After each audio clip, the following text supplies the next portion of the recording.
I'm Reese, and welcome back to Reese's Species.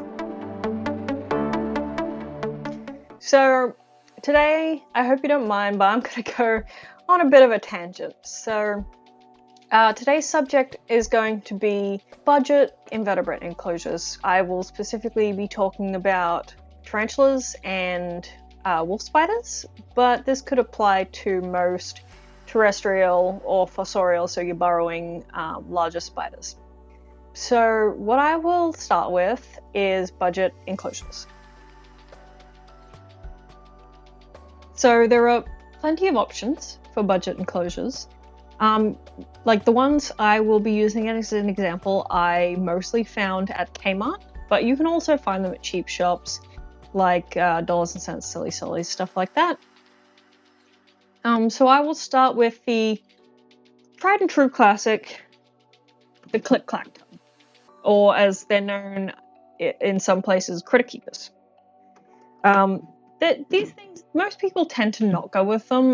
There's this thing, it mostly stems from the fish keeping community, that these are cruel and inhumane and shouldn't be sold anywhere. So most people steer clear of them. Now, as far as fish and aquariums go, I completely agree. But for invertebrates, these are great. These work fine. Mine is old and scratched up and stained and dirty, but like I kept Bal in this for since he was the size of a 50-cent piece, right up until I moved him into the massive tarantula crypts enclosure he's in now. I think I bought this one from a pet store for like $8 to $10. I think they run more around that 15 to 20 mark, but they come in a few different sizes. They're nice and cheap, they're easy to open, so these are better for larger tarantula slings or wolf spiders, because these do have gaps. So a smaller spider could get out, but your larger tarantula slings, like I said, Bal was about the size of a 50-cent piece, so anything from about, I'd say like 20-cent piece and up would be fine in here. Anything smaller I probably wouldn't put like this, and well, anything that could climb plastic anyway, like a tarantula or a smaller wolf spider would be fine as long as you don't like fill it all the way up with substrate, since they can't climb plastic or glass. But these are fine. Like, you can fill them up with substrate. They're pretty tough. They're pretty durable. They're easy enough to clean. They've got, plenty of ventilation. They've got these little feeding hatches. They're carryable, although I would never recommend picking them up like this when they're full of substrate, because that's just going to drop out. It's just held in by a couple of clips there. But overall, these are great. These are fine. These are cheap. They come in a few sizes, so there's nothing wrong with them. For your really small slings, these. I got this one off of eBay. You can probably make them yourself with like a sauce takeaway container and some scissors. Mine's broken, so it's taped together, but it still works fine. These are great. They have cross ventilation. They've got this little like flippy like feeding latch here. Otherwise, the whole lid can come off. So for like your little teeny baby slings, these are fantastic, and these are really cheap. I think this was $4 on eBay, something like that, and you can even buy them in bulk for even cheaper. I think when you buy them in bulk, they're less than $1 each. So these are fantastic for your really small slings until they grow out of it. But yeah, I was going to use this as an example for my next size up. So this is just like a clear hinge lid Kmart container, but it does have these gaps at the back, unfortunately. So a larger spider could possibly be fine in here, but I probably wouldn't put anything large enough to not fit through those gaps in something this small anyway. But if you did decide to go with something like this with this hinge lid, I would put in magnets to keep it closed a bit more securely. My next option is, I got this at Kmart as well. I believe it was $7.50 or something along those lines. So this is like a bathroom like vanity storage. It's nice and clear. It's nice and really nice and clear, and it slides out like that. So think like a snake rack, which would make these stackable. So you could have multiple stacked up on top of each other since they slide out like that. And because of that, it has these little gaps around the outside, so nothing too small. But it would work well enough for your like larger juvies or smaller species of adult wolf spiders.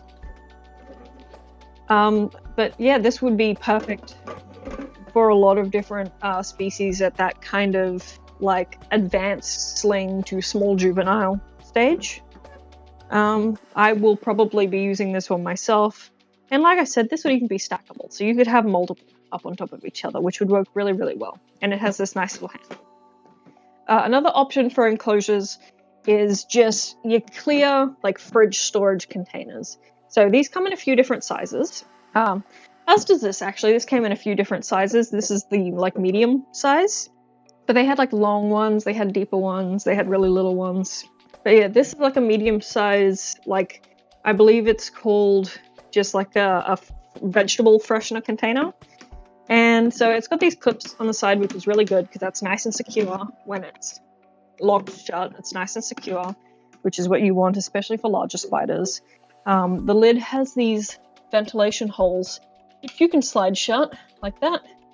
But I would keep it open. So it has these ventilation holes, so it has inbuilt ventilation. If you wanted to make it bioactive, it pretty much comes with its own like substrate dam. So you could make it bioactive with that. You just have to find something, or like maybe even like put fly screen over that to stop it from allowing like your cocoa peat or whatever through. And it even has drainage at the bottom. So if you did do a bioactive enclosure, you could drain it. But this would work fantastically, again, for a larger sling or even a small adult. Yeah, I'd say it's about the same size as the Critter Keeper. And yeah, they're nice and clear. These are fantastic, and these are also stackable. So there are similar options at cheap shops. Like I said, pretty much the majority of these I got from Kmart. There are similar options at cheap shops. I would always go with something with these clips, or like I said, this sliding one, which is quite nice. I wouldn't go with anything that is just like a normal like clip-on lid, not for tarantulas anyway, since they are deceptively strong. But yeah, so as far as enclosures go, those are my recommendations for cheaper, like budget enclosures. All right, the next thing I want to talk about is budget substrate. So you'll often see a lot of things advertised specifically, well, in the invertebrate community, we tend to get things advertised specifically towards reptiles. So even I'm guilty of buying like the reptile recommended like cocoa coir bricks, or the excavator clay, or you know, the red desert sand, stuff like that. You don't have to buy these things. They're just usually come pre-sterilized. They are usually a finer grade than what you can get cheaper, stuff like that, but they are not at all a requirement. And so on a budget for like the cocoa coir or the cocoa peat, instead of buying the like Repti bricks that you can buy, I would definitely just go to Bunnings and buy their cocoa peat bricks. They're fertilizer free. They're I can't remember how much. I'll put a price up on the screen. And it works out that little bit cheaper. The only downside is there are more likely to be like coarser material in it, like long fibers and stuff like that, rather than it just being that fine kind of cocoa peat that you can get from the Repti bricks. Same with sphagnum moss. A lot of times you see sphagnum moss advertised specifically to reptiles, which has, you know, been graded and it goes through sterilization and stuff like that. But you can just buy the bricks of it at Bunnings. Just always, you know, be aware that if you do go the cheaper options, there can be some issues with it. Like some people have found plastic in them, and there can be sticks and stuff in the cheaper stuff. But as long as you are like vigilant and aware, there will usually be no problem. Sand. So white sand, instead of buying the really, really expensive stuff from pet stores, I definitely recommend just getting the like $7 20 kilo bag of play sand from Bunnings. They're great. It's great for fish tanks and stuff like that. The only problem with it is it's really dirty and dusty because it hasn't been pre-washed. But you can if using it for a fish tank, you can wash it just like bit by bit in a bucket, kind of like rinsing rice.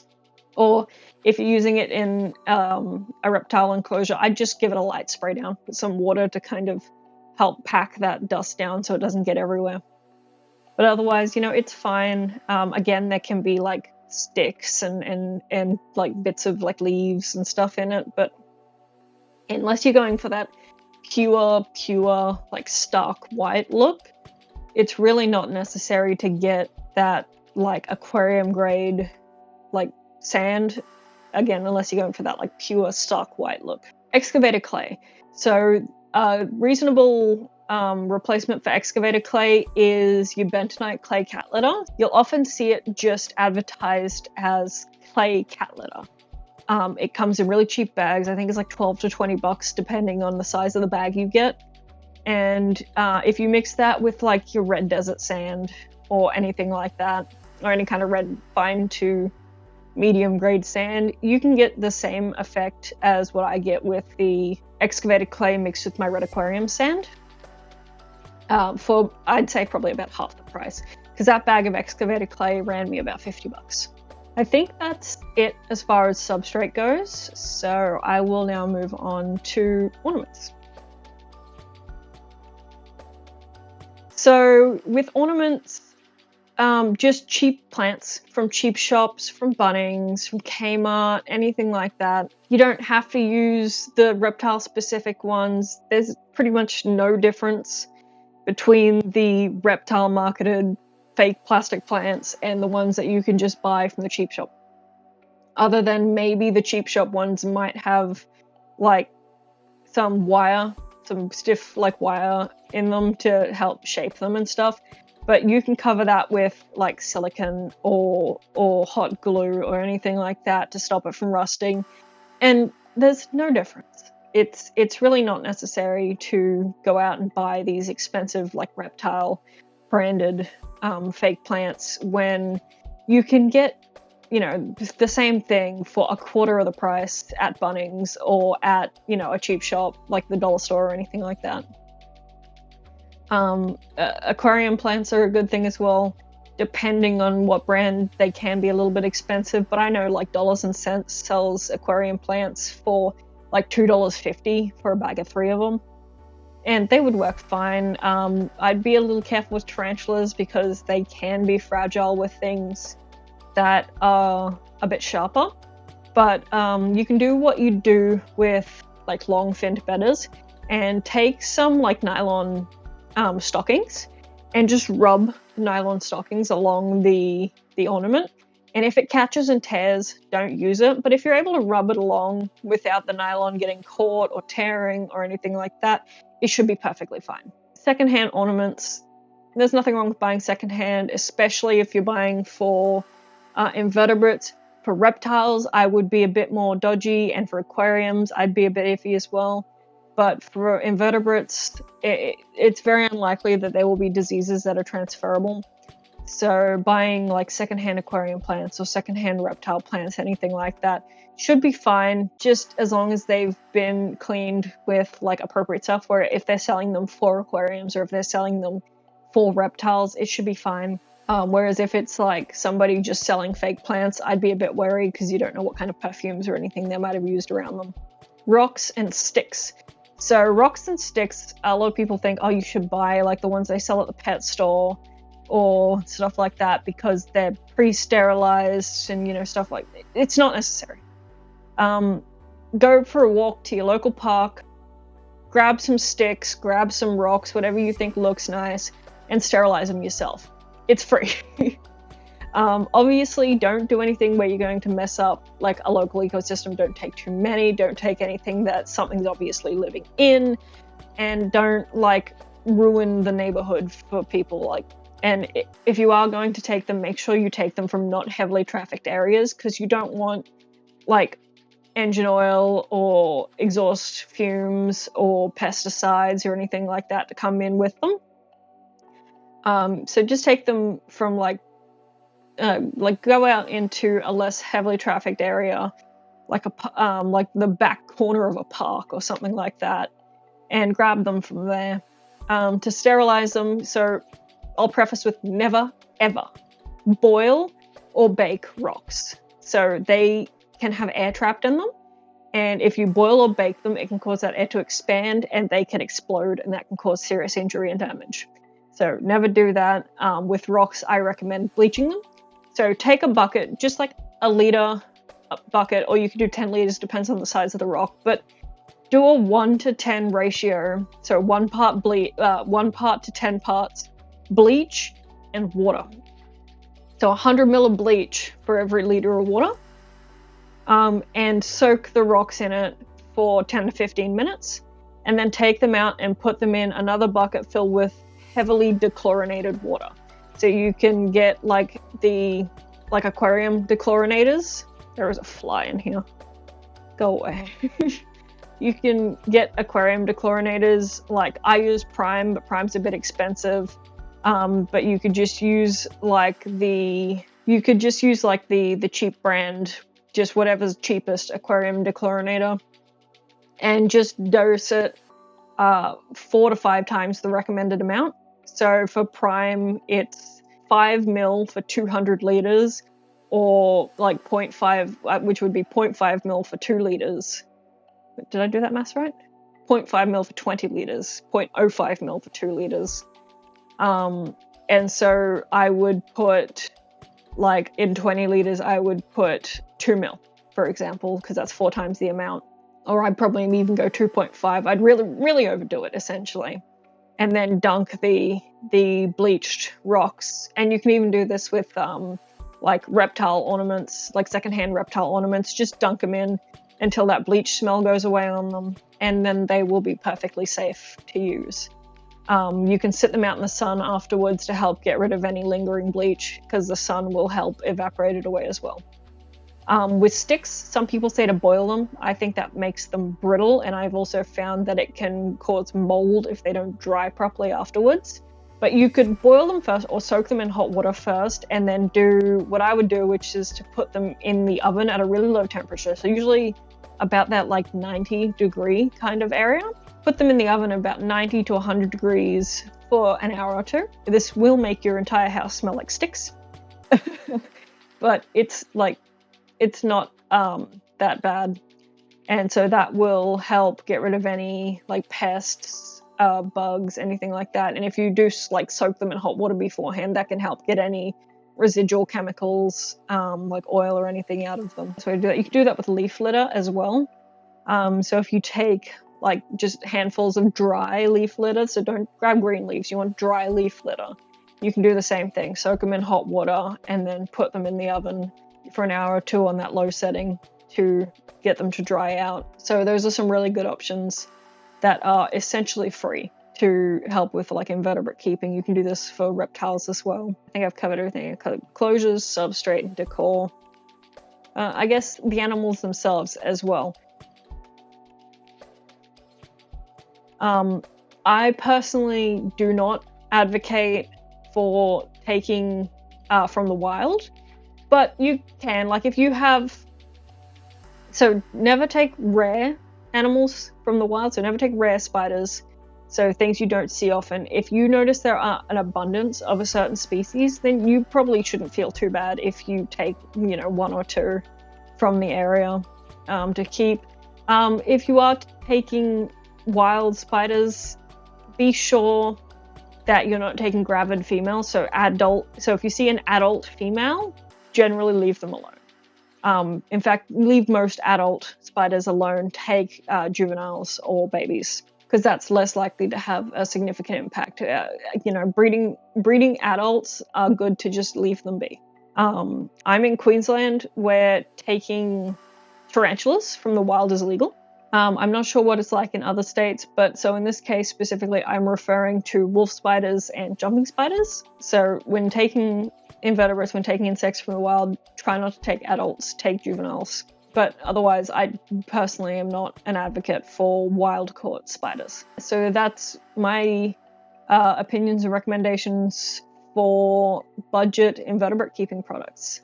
Yeah, I hope you enjoy this video. Don't forget to like, subscribe, and hit the notifications icon. as well as follow me over on Instagram. And yeah, I will see you next week. Bye bye.